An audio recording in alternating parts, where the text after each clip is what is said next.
OMG, he said love. He said love, what am I gonna do? Pagkausap ko sa sarili at sumigaw ulit ng sumigaw hanggang mailabas ko lahat ng kilig at harot na nanlalitay sa buong pagkatao ko ngayon. Monica, are you done? I can hear you from here. Tapos ka na bang kiligin? Sigaw ni Leonardo mula sa labas. Binuksan ko ang pinto kagat-kagat ang daliri ko. Bumungad sa akin ang nangasar na mukha nito. Pero yung kilig ko nakasingle number 5 pa rin.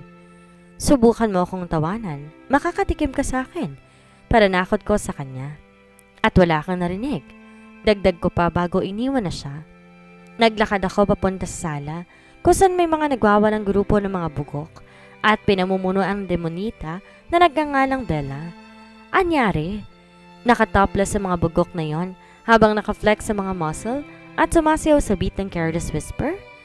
At nang ibaling kong palingin ko kay Bella, nasa sahig siya. Nakasplit ang bruha. Narito rin ang sikat na super na si Norma. Maharot na sumasayaw sa kandungan ng kanyang asawa. At kung hindi ako nagkakamali, Matters ang pangalan. Bakit ang haharot ng eksenang nakikita ko? Wala sa loob na tanong ko sa aking sarili. Pero dahil mukhang wala naman silang pakialam, dahil may kani-kaniya silang mundo, pumunta na lang akong kusina para maghanda ng aming makakain. Halos 6:00 na rin. Malamang hindi pa nagsisikain ng mga nagwawala naming bisita. Bakit nga ba ang daming bugok dito ngayon? Anong meron? I checked the cupboard and saw lots of canned goods that we brought this afternoon as we went to the grocery store. I picked one that says corned beef. Meron din namang tuna, sardines at meatloaf. Wag na kayo magtaka kung bakit napakaraming dilata ngayon dito, because I got fascinated. But I almost buy all of the canned goods that I saw at the grocery store. Pero paano ko ba to iluluto? Nasaan bang bukasan? All canned goods are sealed like it was a treasure. At dahil bago sa akin to at hindi ko alam buksan, nanguha ko lang 10 piraso ng iba't ibang klase bago nilagay sa Tupperware. At nang sa tingin ko'y okay na, bumalik ako ng sala at inalok sila. Do you guys want to eat? I asked them with a smile. Nilapag ko ang Tupperware sa mesa na iniaalok sa kanila. Ano yan? Nagtatakang tanong ni Chad na nakaturo sa mga delata. It's canned goods with different flavors. Corned beef, sardines, tuna and meatloaf. Just choose one and eat it, I said while still smiling. Lahat sila'y nagtinginan sa isa't isa na para bang may mali. Napansin ko pa sina Brian, Cipriano at Tom na napahilot sa ilong nila, habang si Chad tumatawa na parang sira. Si Bella at Norma naman para nagkaintindihan sa pamamagitan ng tinginan sa isa't isa. Si Leonardo, nailamos ang kamay sa mukha, at si Mateo hinang-hina na napaupo na lang sa sofa. May problema ba? What? Ayaw nyo? Muli kong tanong, habang tinignan sila isa-isa. Ano bang problema ng mga to? My dear senyorita, sa alam ko, binubuksan yung mga dilatang yan. Paano naman yan kakainin kung ganyan? Ivan said angrily. There is such thing called a can opener, Monica. Dagdag ni Brian. Nakangiti na siya, pero ang uri ng ngiti niya parang nang-aasar. Ang sarap niyang bigwasan sa totoo lang. Ano bang itsura ng can opener? Maang natanong ko kay Brian bago bumaling kay Bella at nagtanong. May ganun ba tayo? Nagtatakang tanong ko sa kanya. Hay naku Monica, huwag mo akong idamay dyan ha? At wala akong kinalaman sa pagiging mulala mo. And one more thing, talagang ipapakain mo yung mga delata na yan ang hindi mo lang lulutuin? Bukod sa mano-mano naming bubuksan, kami na rin bang dapat magluto? Mahabang litanya ni Bella na halos mapatid na ang litid. Sa sobrang visit ko sa mga kaartehan nila, padabog kong binagsak sa lapag ang Tupperware na may dilata na nagsigulong sa lapag. Peste, napaka-aarte nilang lahat. Buti nga binibigyan pa sila na makakain. Bahala nga kayo sa mga buhay nyo. Kung ayaw niyong kumain, di wag, ang aarte nyo. Sigaw ko habang naglalakad pabalik sa kusina. E di kumain ka mag-isa, laklakin mo lahat ng dilata na yan, na bukod sa salyado na nga hilaw pa. Dinig ko pang sigaw ni Bella. Nang pumunta ako ng kusina, hindi ko namalayan. Sumunod pala si Leonardo. Bahagya pa ako nagulat nang bigla siyang magsalita. Are you okay? He asked pero napatungo lamang ako. Monica naman, kung maghahanda ka ng mga bagay na hindi mo alam, you can always ask someone. You can always ask me. Dagdag niya pa. Ramdam ko ang pag-aalala sa boses niya. Ngunit naagaw ang atensyon ko na may papel na nahulog mula sa bulsa niya. At nang pulutin ko yon, nabasa ko nakasulat sa harap nun. Huling paalam? What was that for? Itinaas ko yon at ipinakita sa kanya. Nabasa ko rin na may nakalagay doon na to Leonardo from Vanessa. So galing pala sa ex niya ang sulat, ha? I think this belongs to you. Nalanan siyang saad ko. Bahagya pa siyang nagulat nang nilahad ko yun sa kanya. It's just a letter. It's from your ex? Pagtutuloy ko nang sasabihin niya pa sana. He looks awkward. Parang di niya matuloy-tuloy ang sasabihin niya. Hindi mo pa rin siya makalimutan? Muli kong tanong sa kanyang nakangiti para hindi siya mailang. Kahit na nga bang totoo parang pinipilipit ang lalamunan ko sa pagpipigil ng iyak. Bigla ako nakaramdam ng inis at selos. Sabi ko dati wala akong pakialam pero hindi ko maiwasan. Wala naman tong ibig sabihin. I mean, it's just a letter. It's okay. Putol ko ulit sa kanya. May munting luha rin na kumawala sa mga mata niya na hindi naman sinasadya. Peste, bakit naman ngayon pa? Ngayon pa kung kailan akala ko nagkakagusto na rin siya? Ang hirap naman maging kompetensya. Nakangiting saad ko sa kanya nang hindi siya nagsasalita. Tuloy-tuloy bumagsak ang luha ko. At nakaramdam din ako ng pinong kurot sa puso ko. Kasunod pala ng kilig, sakit, buwisit. Leonardo, kung liligawan mo lang ako para makalimot at para maging panakiputas, wag na lang. Wag mo na lang ituloy. Umuwi na rin kayo kasi bawal ang lalaki dito. After I said that, I went to my room and locked the door, only to realize that I'm still holding the letter. Hindi niya nga pala kinuha nung iniabot ko sa kanya. Para saan ba to? Gaano ba to kahalaga? Gaano ba kahalaga si Vanessa sa kanya?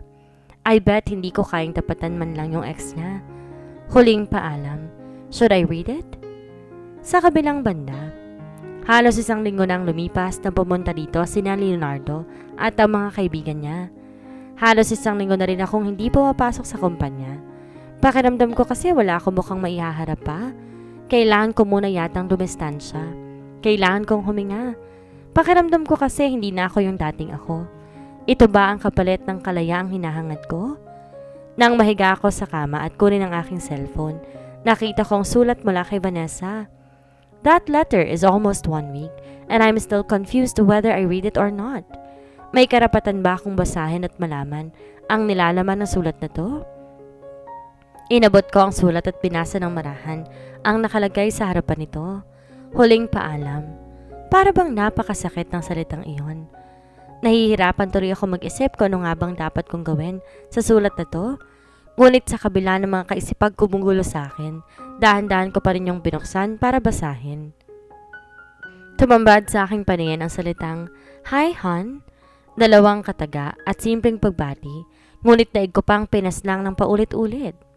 Nakatupi sa 3 bahagi ang papel, kaya nang binuklat ko ito'y malaya ko nabasa lahat. Oo, binasa ko kahit na nga ba sa unang bahagi pa lang, sobrang sakit na. Hi, hon. It's been a long time since I saw you. 5 years, I think. Paano ko nga ba ito sisimula nang di ako maiiyak at nang di rin masasaktan? Sorry. Sorry kung hinayaan kong tumalikod ka at dumakad palayo nang di ako kasama. Sorry kung pinili kong umalis para sa pangarap at karir ko. Ilang beses kong pilit pinaintindi sa sarili ko na tama naging desisyon ko kasi alam kong para yun sa akin, sa ating dalawa at sa pamilya ko. But I was wrong and you are right. You're right in everything to the point na nakakahiya na magkamali ng paulit-ulit. Dumipende ako sa'yo. Lahat ng kilos ko, ng gagawin ko, ng plano ko, lahat yon nakadepende sa sasabihin mo. Wala akong sariling desisyon kasi buong buhay ko umikot na lang sa'yo.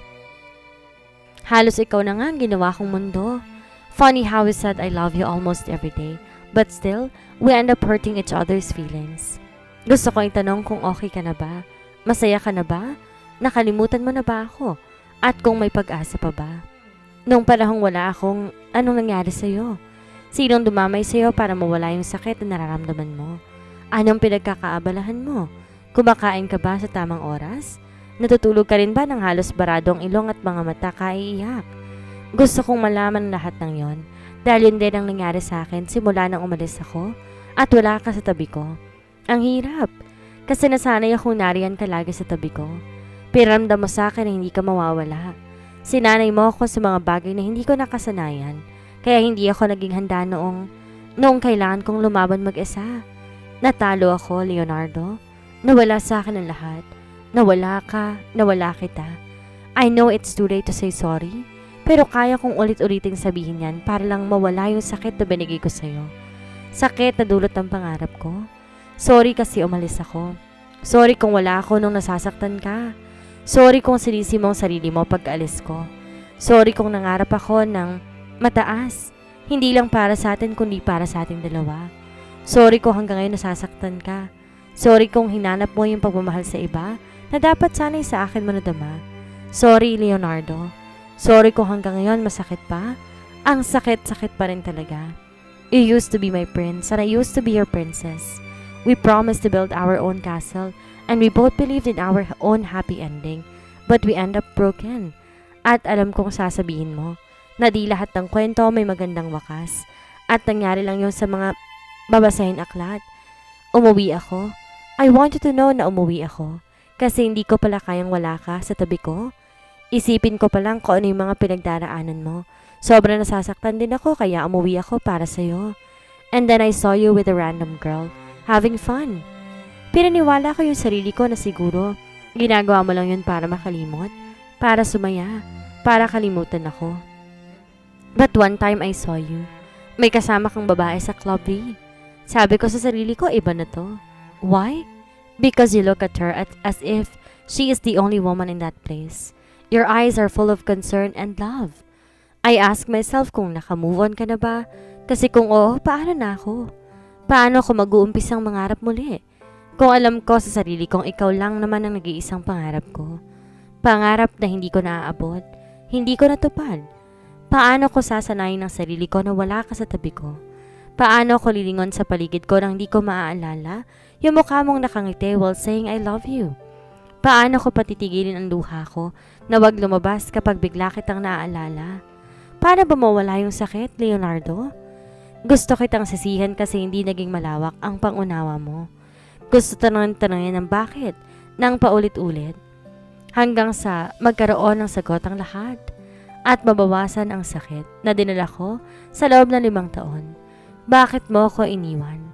Bakit hindi ka naging matatag? Bakit di ka gumawa ng paraan? Bakit hindi mo ko hinintay? Bakit hinayaan mo ako mag-isa sa panahong kailangan kita? Bakit bumitaw ka? Binitawan mo ang kamay ko na matagal nang kumakapit na mahigpit sa'yo. We promised to each other that no matter what happens, hindi natin bibitawan ng isa't isa, hindi ba? But why did you let me go? Bakit hindi ka kumapit ng mahigpit? Hanggang ngayon ang daming bakit na kahit anong pilit ko at kahit ilang beses mong sagutin, hindi na may babalik ang lahat. Ganun pa man, I wish you happiness, success, and love that you deserve. Sana kahit gaano man kasakit yung love story nating dalawa, sabay pa rin natin tingnan na masayang alaala noong tayo pa. I want you to move on and be with someone that will choose her dreams over you. I want you to be someone that will take good care and love you until your happy ending exists. Gusto kong maramdaman ang oportunidad, ang kasiyahan ng kalayaang hangad nating lahat. Hangad ko ang lahat ng magandang bagay at oportunidad na po pwede nating makuha sa mundo. Kahit na nga ba ang kapalit noon ay ang paulit-ulit na sakit ng kahapon nating dalawa. Tatanggapin ko kasi mahal kita at patuloy pang mamahalin kahit wala ng pag-asa. Alam kong sa tamang panahon at tamang pagkakataon, pareho nating babalikan yung kwento nating dalawa na nakangiti at parehong masaya. Dahil yung alaalang iyon ang patunay na merong once upon a time, kahit na nga ba walang and they live happily ever after. Hindi man nagkaroon ng magandang wakas ang kwento nating dalawa, malay mo sa sunod na buhay, tayo ng tinadhana at doon natin isusulat ang wakas na dapat sana'y masaya. Huwag ka sanang mapagod gumawa ng panibagong kabanata, kahit na nga ba hindi na akong kasama mong bida. Pero kung pwede lang ulitin natin, papayag ako, kahit gaano pa kasakit na maging dulo. Dahil alam kong sa simula, ikaw ang makakasama ko. Kontento na ako doon. Dahil kahit sa huling pagkakataon, maranasan kong muli kung paano mahalin ang isang tulad mo. Masaya ako na masaya ka ngayon At alam kong hangad mo rin ang kaligayahan ko. Matagal na rin tayong di nagkikita. Pero sana sa muli natin pagkikita, pareho nating sasabihin ng congratulations at best wishes sa isa't isa. Salamat sa masayang alaala, Leonardo. Siguro ito ng panahon para sa aking huling paalam. Vanessa. Sa kabilang banda, bago ko basahin ang sulat na to kanina, akala ko dapat ako magalit kay Vanessa. Ngunit nang matapos kong sabihin ito, hindi ko inaasang luluha ako ng sobra-sobra. Wala pala akong karapatang magalit. Wala pala akong karapatang masaktan. At wala pala akong karapatan na husgahan siya. Dahil hindi lang si Leonardo ang umiiyak sa kanilang dalawa. Mas higit siya. Hindi lang si Leonardo ang nasaktan. Mas doble ang sakit na naramdaman niya. Nakakayang isipin na ito ko't nagpapakasaya. Kinikilig sa taong una naging kanya at pinangarap niya. Pareho silang may mali. Pareho silang may kasalanan. Ngunit nang muli ko pang binasa ang sulat ni Vanessa, hindi ko alam kung sino ba ang mali sa kanilang dalawa. Istorya na nagtatapos at di na muling maibabalik pa. Pero karapat dapat ba ako maging extra? Hindi na nga ba magkakaroon ng part 2 ang kwento nila? Tutuloy pa ba ako o tama na? Tama nga si Leonardo. Wala akong karapatang husgahan si Vanessa, lalo na't di ko naman alam ang kwento niya. At kahit kailan, hindi ako magiging siya. Hindi ko rin mapapantayan ang lahat ng nagawa niya. Ang bigat pala ng kalaban ko. But the question is, lalaban pa ba ako? O tatanggapin na lang ang pagkatao ko? Ngunit sa kabila ng lahat ng nangyari ay mangyayari pa. Mas makabubuti sigurong magpahinga na muna. We need space. Kailangan muna namin pag-isipan lahat upang malaman kung tutuloy pa ba o tama na.